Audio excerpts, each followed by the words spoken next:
Welcome to my channel ঋতু বিশেষ blog. তোমরা সবাই কেমন আছো? আশা করি সবাই ভালো আছো, আর আমিও অনেকটা ভালো আছি। তো দেখতে পাচ্ছ আমি এসেছি বাপের বাড়িতে, আর এটা হচ্ছে কার্তিক মাস। তো আমি তো জানতাম না যে এখানে জুলাভাতি খাওয়ানো হবে কাকাদের বাড়িতে। তো আজকে হচ্ছে কাকাদের বাড়ি জুলাভাতি খাওয়ানো হবে পাড়ার সবাইকে। তো বাচ্চা কাচ্চা রান্না করবে। তো এটা পুরোই অন্যরকম একটা ভিডিও হতে চলেছে। তো পুরো ভিডিওটা তোমরা কন্টিনিউ দেখতে থাকো, আশা করি সবারই ভালো লাগে। অনেকদিন থেকেই তো ভিডিও দেওয়া হয় না, কিছু প্রবলেমের জন্য মোবাইলটা খারাপ হয়ে গেছে। তো অনেকদিন পরে ভিডিও দিচ্ছি, প্লিজ তোমরা একটু আমাকে সাপোর্ট করো, কেমন? তো দেখতে থাকো। বাড়ির সবাই আজকে বেশ সকাল সকালই উঠে পড়েছিল, যেহেতু বাড়িতে একটু ছোটোখাটো করে অনুষ্ঠান করা হবে, সেজন্য কাকা গিয়েছিল বাজারে। তো বাজার থেকে চলেও এসছে অনেক সবজি, যা যা লাগবে, যা যা বানাবে সব কিছুই নিয়ে চলে এসেছে বাজার থেকে। পাড়ার সব বোন ভাস্তি ওরা সবাই সকাল সকাল স্নান দান করে চলে এসছে হচ্ছে কাকিদের বাড়িতে, আর বসে পড়েছে সবজি কুটতে। চচ্চড়ি, ঘ্যাট, যা যা বানানো হবে, শাক ভাজি সব কিছু রেডি করে নিচ্ছে। সাইডে ওরা সবাই সবজি কাটছিল, আর এইদিকে 5 রকমের ভাজা রেডি করা হয়েছিল। আর এখন হচ্ছে উনানটা ধরিয়ে নিবে। ইট দিয়ে বানানো হয়েছে মাটির চৌকা।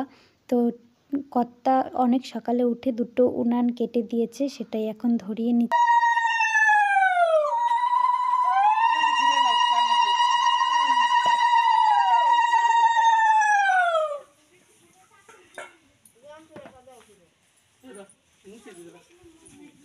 দেখ জুপারে জুপারে কত মানুষ চলে আইছে।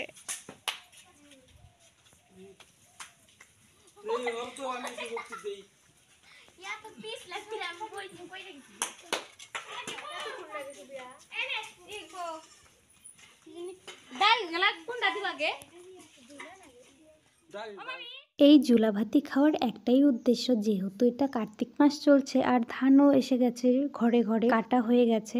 তো সেই জন্য নতুন ধানের চালের ভাত হচ্ছে সবাইকে খাওয়ানো হবে, এজন্য ছোট করে কিছু আয়োজন করা। আর এখানে আমরা 2 বান্ধবী মিলে বসেছি হচ্ছে লাউ শাক বাছার জন্য, যেহেতু শাক ভাজা করা হবে সেজন্য। পাশে যাকে দেখতে পাচ্ছ সে হচ্ছে আমার ছোটবেলার বান্ধবী, আর পাশেরটা হচ্ছে বোন হয় আমার পাড়া প্রতিবেশী। তারপরে এখানে দেখতে পাচ্ছ সবকিছু কাটা হয়ে গেছে অল্প অল্প করে। তোমাদের ওখানে গ্রামেও কি এইভাবে খাওয়ানো হয় নাকি অবশ্যই কমেন্ট করে জানিও। এইদিকে কিছু ফুল তুলে আনা হয়েছিল, বোনরা এখন সেই মালাই গাঁথছিল, যেহেতু ঝুলা আর জুলিকে পরানো হবে সেজন্য। ঝুলা আর জুলি বানানো হয়েছে বিন্নার ছোবা দিয়ে, ঘাস দিয়ে।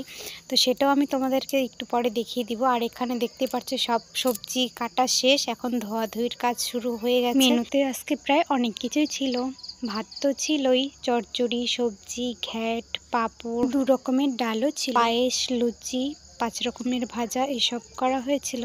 আর অনেকেই অনেক রকম সাহায্য করেছে।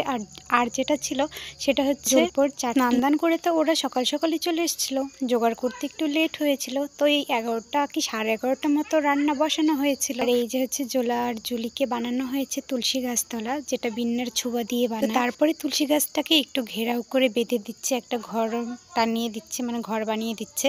তো এই জোলাজলিকেই এখন ফুল দিয়ে সাজানো হয়েছে, দেখো কতটা সুন্দর লাগছে। জোলাজলিকে তো সাজানো হয়ে গেছে, এটা কোন ঠাকুরের মতো দেখতে লাগছে অবশ্যই কমেন্ট করে জানিও। রান্না প্রায় শেষের দিকেই, আর এখানে হচ্ছে এই দিদিটাও পরে এসেছে আমাদের বাড়িতে। তো 2 চৌকায় রান্না এগিয়ে সারছিল, লেট হয়ে যাচ্ছিল অনেকটাই। তো এখানে লুচি ভাজছিল দিদি, আর এখানে আমার বান্ধবী আর বোন লেচি কেটে আর বেলে বেলে দিচ্ছিল, আর ওই দিদিটা শুধু ভাজছিল। দেখতে পাচ্ছ অনেকটাই কমপ্লিটের দিকে, প্রায় 4টা মতো 5টা মতো বাজে। তো তারপরে রাত হয়ে গেছিলো। তো ফল, যা যা ফল এনেছিল ফলগুলো এখন ভালো করে ধুয়ে কেটে নিচ্ছে। সন্ধ্যা তো হয়েই গেছিলো, তো কীর্তনের দলও চলে এসেছিলো, আর অনেকেই চলে এসেছিলো বাড়িতে। তো কীর্তন শুরু হয়ে গেছে।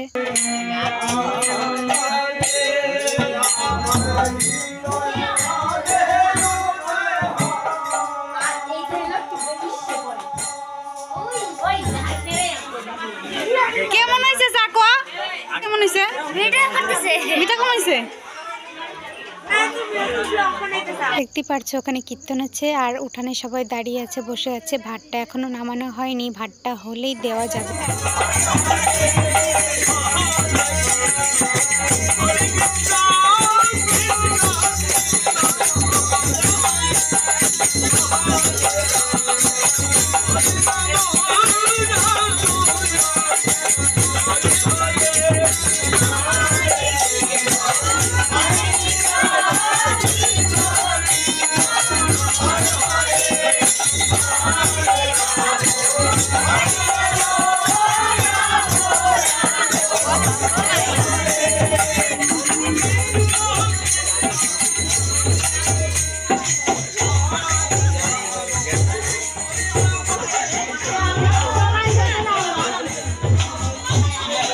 ওইদিকে 2 চড়া নামানো হয়ে গেছে, সেজন্য এইদিকে বৈঠক দেওয়া হয়েছে সবাইকে। তো ওইদিকে গোসাইদেরকে বসিয়ে দেওয়া হয়েছে, মানে যারা কীর্তন করেছে তাদেরকে বসিয়ে দেওয়া হয়েছে, আর এই উঠানে আমাদের বাড়িতে আর সবাইকে বসিয়ে দেওয়া হয়েছে। তো সবাই এখন বসে বসে খাচ্ছে, আর রান্নাটা খুবই ভালো হয়েছিল, আমিও যেহেতু খেয়েছি পরে। বৈঠক প্রায় শেষের দিকে, ওই 3-4 বৈঠক মতো উঠেছে, যেহেতু সারা পাড়ায় বলেছে মানুষকে সবাইকে। কালকের অনুষ্ঠান তো মানে অনুষ্ঠানে শেষ হয়ে গেছে, আর রাত অনেক হয়ে গেছিলো, পরে আমি ভিডিওটা আর করিনি কন্টিনিউ। খাওয়া দাওয়া করে শুয়ে পড়েছিলাম। বাসন কোসন ধুয়ে নিয়েছি, কাকি মা আমি সবাই একসাথে মিলে ধুয়ে নিয়েছি। আর এখন মা রান্না করছে, আর আজকে চলে যাব হচ্ছে আমি শ্বশুর বাড়িতে, নিতে আসবে আমার হচ্ছে দেওর। তো এই পর্যন্ত ভিডিওটা ভালো লাগলে অবশ্যই like comment share and subscribe.